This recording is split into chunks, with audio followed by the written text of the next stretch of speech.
Hello दोस्तों, आप सभी का हमारे चैनल में स्वागत है। जैसा कि आप सभी जानते हैं, इस साल जो है काफ़ी सारी वैकेंसीज आ रखी हैं। Heavy water board, atomic energy NPCIL, BRC, DRDO, SAIL NTPC और रेलवे में जो है काफ़ी सारी वैकेंसी आ रखी है। तो इसके रिगार्डिंग जो है एग्जामिनेशन पैटर्न के रिगार्डिंग जो है काफ़ी सारे कमेंट आ रहे थे कि सर क्या इंपॉर्टेंट टॉपिक है जो हमें पढ़ के जाना चाहिए और इन सारे एग्ज़ाम को क्वालिफाई कर लेना चाहिए। तो दोस्तों बेसिकली आज हम इस वीडियो में यही डिस्कस करने वाले हैं। इंपॉर्टेंट टॉपिक आपको बताएंगे जो आपको ज़रूर से ज़रूर पढ़ के जाना चाहिए किसी भी गवर्नमेंट एग्ज़ाम को क्वालिफाई करने के लिए। तो जी हाँ, अगर आप चाहते हैं कि मैं और भी ट्रेड के लिए या फिर ब्रांच के लिए मैं वीडियो बनाऊं विथ इंपॉर्टेंट टॉपिक, तो आप हमें कमेंट कर सकते हैं। बेसिकली आज जो हम यहाँ पे डिस्कस करेंगे वो आपका इलेक्ट्रीशियन ट्रेड के बारे में डिस्कस करेंगे। इलेक्ट्रीशियन ट्रेड की जो वैकेंसीज आ रखी हैं डिफरेंट डिपार्टमेंट में, चाहे वो एटॉमिक एनर्जी हो, कोई सा भी डिपार्टमेंट हो, उसके इंपॉर्टेंट टॉपिक जो है हम यहाँ पे डिस्कस करने वाले हैं। तो दोस्तों अगर आपको पसंद आए तो ज़रूर लाइक और शेयर कीजिएगा। अगर आप चाहते हैं कि और भी ट्रेड जैसे कि फिटर हो गया, इंस्ट्रूमेंट हो गया, और भी बहुत सारे ट्रेड हैं या फिर ब्रांच है डिप्लोमा के या फिर बीटेक के इंपॉर्टेंट टॉपिक आप चाहते हैं तो दोस्तों यहाँ पे हम इंपॉर्टेंट टॉपिक डिस्कस कर रहे हैं। तो सबसे पहले जो है आपका बेसिक इलेक्ट्रिकल हो गया। जी हाँ, बेसिक इलेक्ट्रिकल। यहाँ पे देखिए बहुत सारे टॉपिक जो है लिखे गए हैं और भी बहुत सारे टॉपिक मैं आपको बताऊंगा, लेकिन बेसिक इलेक्ट्रिकल जो है अपने आप में एक बड़ा सा टॉपिक है। तो इसमें आपको क्या क्या बेसिकली पढ़ के जाना है। जितने भी बेसिक इलेक्ट्रिकल हैं, जैसे आप सबसे पहली बात तो आपको बेसिक जानना चाहिए कि बेसिक में क्या क्या आता है। जैसे कि आपका बेसिक इलेक्ट्रिकल में जो है पहले इलेक्ट्रिकल एलिमेंट आते हैं, जैसे रेजिस्टेंस, कैपेसिटेंस, इंडक्टेंस। तो इसके बारे में, इसकी यूनिट क्या होती है, इसके बारे में आपको नॉलेज होना चाहिए।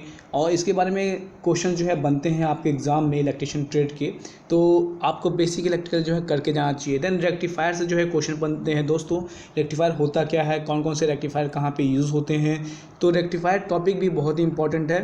देन ट्रांजिस्टर की बात की जाए, ट्रांजिस्टर भी अपने आप में एक अच्छा सा टॉपिक है, तो इससे भी क्वेश्चन बनते हैं। हालांकि ये जो ट्रांजिस्टर टॉपिक है वो आपका इलेक्ट्रॉनिक्स में आता है, लेकिन आपके जैसे कि और भी एग्ज़ाम जैसे जो भी आजकल एग्ज़ाम हो रहे हैं इलेक्ट्रिशियन ट्रेड में, वहाँ पे इलेक्ट्रॉनिक के भी क्वेश्चन पूछ रहे हैं। इसलिए आपको जो है बेसिक इलेक्ट्रॉनिक के भी क्वेश्चन को पढ़ के जाना है। डायोड क्या होता है, पी एन जंक्शन डायोड क्या होता है, पी एन डायोड क्या होता है, एन जंक्शन क्या होता है, एन पी एन क्या होता है, ये सारी चीज़ें जो है आपको पढ़ के जाना है। ट्रांजिस्टर वगैरह पढ़ के जाना है कि कौन कौन से ट्रांजिस्टर कहाँ पर यूज़ होते हैं, कौन सा बेस होता है, कौन सा रेक्टिफायर होता है, कौन सा इमीटर होता है, N P N, P N P, ये सारे ट्रांजिस्टर भी आपको यहाँ पर पढ़ के जाने हैं। तो ये इंपॉर्टेंट टॉपिक है। और दूसरे टॉपिक की बात की जाए दोस्तों, तो आपका जो मोस्टली क्वेश्चंस बनते हैं आपके एसी मोटर्स बनते हैं। एसी मोटर में क्या क्या चीज़ें होती हैं और कितने टाइप के होते हैं, किस प्रिंसिपल पे काम करता है और उस प्रिंसिपल का यूज़ कहाँ कहाँ पे होता है, Fleming's right hand rule, Fleming's left hand rule, ये सब जो है आपके यहाँ पे एसी मोटर्स जो है इंपॉर्टेंट है। अगर दोस्तों अगला टॉपिक ट्रांसफार्मर की बात की जाए, तो ट्रांसफार्मर से भी काफ़ी ज़्यादा पूछता है कि जैसे सबसे पहला जो क्वेश्चन होता है ट्रांसफार्मर से कि ये होता है कि कौन कौन सा कितने टाइप के ट्रांसफार्मर होते हैं, वेदर ये एसी या डीसी में काम कर पाएगा कि नहीं, ये भी आपको मालूम होना चाहिए। देन इसका जो ईएमएफ इक्वेशन होता है वो इम्पॉर्टेंट है। और इसके जो हिस्टेसिस लॉसेस होते हैं या लॉसेस ऑफ ट्रांसफार्मर जो होते हैं वो आपको आना चाहिए। उस डायरेक्ट क्वेश्चन जो है बन जाता है। देन ट्रांसफार्मर से ये क्वेश्चन बन जाता है कि ट्रांसफार्मर में जो है कौन से प्रिंसिपल पर वर्क करता है और क्या इसमें जो है कॉन्स्टेंट रहता है, जैसे कि फ्रीक्वेंसीज में जो है कॉन्स्टेंट रहती है। स्टेप डाउन ट्रांसफार्मर क्या होता है, स्टेप अप ट्रांसफार्मर क्या होता है। तो ये सारी चीज़ें जो आपको ट्रांसफार्मर से क्वेश्चन बनते हैं जिसे आपको जानना चाहिए। और यहाँ पे लॉसेस भी काफ़ी ज़्यादा इंपॉर्टेंट है, जैसे आपके कॉपर लॉसेस होते हैं, देन एडी करंट लॉसेस होते हैं, जिसे आयरन लॉसेस भी होते हैं। तो ये सारे लॉसेस भी आपको यहाँ पे जानने की ज़रूरत है। डायरेक्ट क्वेश्चन जो है बन जाता है। देन दोस्तों डीसी मोटर भी इम्पॉर्टेंट है। डीसी मोटर दोनों जो है आपको जानना ज़रूरी है। और डीसी जनरेटर से भी क्वेश्चंस बनते हैं। तो ये इंपॉर्टेंट टॉपिक है जिसे आपको ज़रूर से ज़रूर पढ़ के जाना चाहिए। देन यहाँ पे पैरेलल ऑपरेशन ऑफ ट्रांसफार्मर से भी क्वेश्चंस बनते हैं। और कंस्ट्रक्शन भी आप पढ़ लीजिएगा कि कौन सी क्या प्राइमरी वाइंडिंग में कौन सा मटेरियल यूज़ होता है, सेकेंडरी वाइंडिंग में मटेरियल कौन सा यूज़ होता है। देन यहाँ पे मैग्नेटिक कोर के बारे में पढ़ लीजिएगा और किस तरह का कोर टाइप है। तो ट्रांसफार्मर ये अपने आप में बड़ा टॉपिक है, लेकिन बहुत अच्छा क्वेश्चन जो है पूछे जाते हैं आपको इसके रिगार्डिंग। तो ये सारी चीज़ें जो है आपको यहाँ पे जानना चाहिए। अब बात करें तो यहाँ पे इंडक्शन मोटर की, तो इंडक्शन मोटर भी आपको काफ़ी ज़्यादा उसके कंस्ट्रक्शन पे, उसकी बाइंडिंग पे, स्टेटर क्या होता है, रोटर क्या होता है, कौन से मटेरियल से बनता है, टाइप ऑफ रोटर क्या होता है, स्क्वायरल टाइप, ये सारे टाइप जो है, बाउंड रोटर क्या होता है, क्या यूजेस हैं, वर्किंग प्रिंसिपल क्या है इंडक्शन मोटर का, ये सारा चीज़ जो है यहाँ पे ज़रूरी है मोटर्स रिगार्डिंग, चाहे वो AC हो चाहे वो DC हो। देन दोस्तों अल्टरनेटर टॉपिक भी आप देख लीजिएगा, अल्टरनेटर टॉपिक भी काफ़ी ज़्यादा इंपॉर्टेंट है। तो ये जितने भी यहाँ पे मैं आपको टॉपिक दिखा रहा हूँ, ये टॉपिक आपको जरूर से जरूर करके जाना है, ताकि आप जो है एग्जाम को क्वालिफाई हो जाओगे। वीडियो के लास्ट में मैं आपको पेपर भी दिखाऊंगा, कुछ पेपर इंपॉर्टेंट क्वेश्चन जो मिक्सअप क्वेश्चन होंगे, तो आप वीडियो के लास्ट तक बने रहें। काफ़ी सारी चीज़ जो हम यहाँ पे डिस्कस करने वाले हैं दोस्तों। देन बात करते हैं अगले टॉपिक की दोस्तों। देखिए अगला टॉपिक जो है आपका ट्रांसमिशन और डिस्ट्रीब्यूशन से है। तो ट्रांसमिशन डिस्ट्रीब्यूशन से रिगार्डिंग जो है क्वेश्चंस बनते हैं। देन यहाँ पे बैटरी और सेल से, बैटरी में कौन कौन से केमिकल यूज़ होते हैं, और बैटरी का pH वगैरह कैसे हम मेंटेन करते हैं, और बैटरी को जो हम केमिकल यूज़ करते हैं वो कौन से डिवाइस से यूज़ करते हैं। तो ये सारी चीज़ें जो है आपको बैटरी से रिगार्डिंग क्वेश्चन आना चाहिए। देन सेल से, सेल को अगर हम सीरीज़ में कनेक्ट करेंगे तो क्या होगा, इफेक्टिव वोल्टेज क्या होगा, अगर उसको हम पैरेलल में कनेक्ट करते हैं तो क्या होगा। तो सेल से भी इम्पोर्टेंट जो है क्वेश्चंस बनते हैं। और तो ये सारे टॉपिक हैं दोस्तों जो आपको पढ़ के जाना चाहिए। देखिए 4 टॉपिक यहाँ पे, ट्रांसमिशन, डिस्ट्रीब्यूशन, बैटरी, सेल से। देन यहाँ पे दोस्तों अगला जो टॉपिक है बेसिक इलेक्ट्रिकल आपका क्लियर होना चाहिए। हर एक बेसिक एलिमेंट, चाहे रेजिस्टेंस हो, कैपेसिटेंस हो, इंडक्टेंस हो, सबका यूनिट वगैरह आना चाहिए, कौन किस प्रिंसिपल पर वर्क करता है, ये सब आना चाहिए। रेक्टिफायर, ट्रांजिस्टर, बेसिक इलेक्ट्रॉनिक भी इंपॉर्टेंट है, ज़्यादा डीप में नहीं जाना है, आपको बेसिक पढ़ना है, यूनिट के साथ पढ़ना है, ये इंपॉर्टेंट आप नोट कर लीजिए। अगर आप ये टॉपिक पढ़ के जाते हैं तो मैं मानना है कि आप जो है, जो मैंने अभी आपको एग्ज़ाम जितने भी आने वाले हैं और आ रखे हैं उसमें जो है आप बेटर कर सकते हो। तो ये सारे टॉपिक जरूर पढ़ के जाएं। अब दोस्तों हम बात करेंगे पेपर के बारे में, कुछ पेपर डिस्कस कर लेते हैं। तो दोस्तों ये देखिए कुछ इंपॉर्टेंट क्वेश्चन है जो डिफरेंट एग्जाम में जरूर से जरूर पूछते हैं। जैसा कि पहला क्वेश्चन है यहाँ पे, the efficiency of machine should be as possible to reduce operating cost. तो यहाँ पे क्या है, ऑप्शन देखिए, हाई है, लो है, either of above, none of the above. तो यहाँ पे efficiency of machine should be as high as possible to reduce the operating cost. तो काफ़ी सिंपल सा क्वेश्चन जो है पूछे जाते हैं। देन देखिए इंडक्शन मोटर से क्वेश्चन पूछ लिया, in induction motor the length of air gap in kept as small as mechanically possible in order to have. क्यों स्मॉल गैप रखा जाता है, low power factor, high power factor, high overload capacity, in any of the above. So इसका because of high power capacity जो है इसका सही उत्तर हो जाएगा, तो इसलिए जो है यहाँ पे रखा जाता है। इसी तरह देखिए दोस्तों अगला क्वेश्चन क्या पूछा गया है, electrical machine having power output up to 750 watt may be called which machine, small size, medium size, large size. तो ये जो है स्मॉल साइज मशीन कहलाती है। The installation material for cable should have low cost, high dielectric effect, high mechanical strength, all of the above.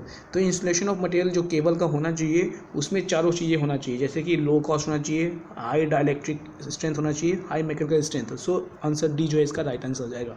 Which of following protect the cable against the mechanical injury. तो cable से भी question बनते हैं दोस्तों, तो cable को भी आप नोट कर लीजिएगा। तो यहाँ पे देखिए केबल से पूछा गया है मैकेनिकल इंजीनियरिंग के लिए कौन सा यूज़ होता है, तो ये में आर्मरिंग जो है इसका सही उत्तर हो जाएगा। The cable use for 132 kV line, ये जो है डिस्ट्रीब्यूशन टॉपिक से पूछा गया है। तो high tension, super tension, high extension line. So इसका उत्तर क्या हो जाएगा दोस्तों, इसका जो उत्तर होगा आपका एक्स्ट्रा सुपर वोल्टेज के लिए जो केबल यूज़ होता है 132 kV लाइन के लिए यूज़ होता है, तो एक्स्ट्रा सुपर वोल्टेज है।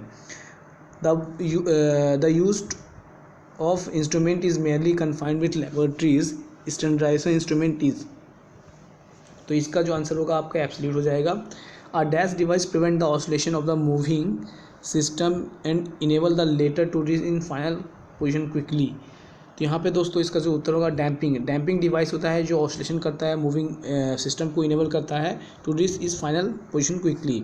The main function of fuse, तो फ्यूज़ से भी क्वेश्चन बनते हैं, फ्यूज़ का कौन सा मटेरियल होता है वो भी आपको मालूम होना चाहिए। तो फ्यूज़ का मेन फंक्शन क्या है, टू प्रिवेंट एक्सेसिव करंट का फंक्शन है फ्यूज़ का। The arcing contact of breaker are made of, यहाँ पे आर्किंग कॉन्टैक्ट ऑफ ब्रेकर पूछा है, तो देखिए ब्रेकर से भी क्वेश्चन बने हुए हैं। यहाँ पे कॉपर टंगस्टन एलॉय जो इसका सही उत्तर हो जाएगा, यानी option A. The thermal circuit breaker has delayed trip action, instantaneous trip, both of the above। तो यहाँ पे थर्मल सर्किट ब्रेकर के बारे में पूछा गया है। तो थर्मल जो सर्किट ब्रेकर होता है वो इंस्टेंटेनियस ट्रिप एक्शन होता है। The turbo alternator run at speed of, अब तो जो टर्बो अल्टरनेटर होता है, देखिए अल्टरनेटर से क्वेश्चन जो है डायरेक्ट बन गया है, तो ये वेरिएबल स्पीड एबव 1000 RPM, ठीक है, उस RPM पे जो है टर्बो अल्टरनेटर रन करेगा।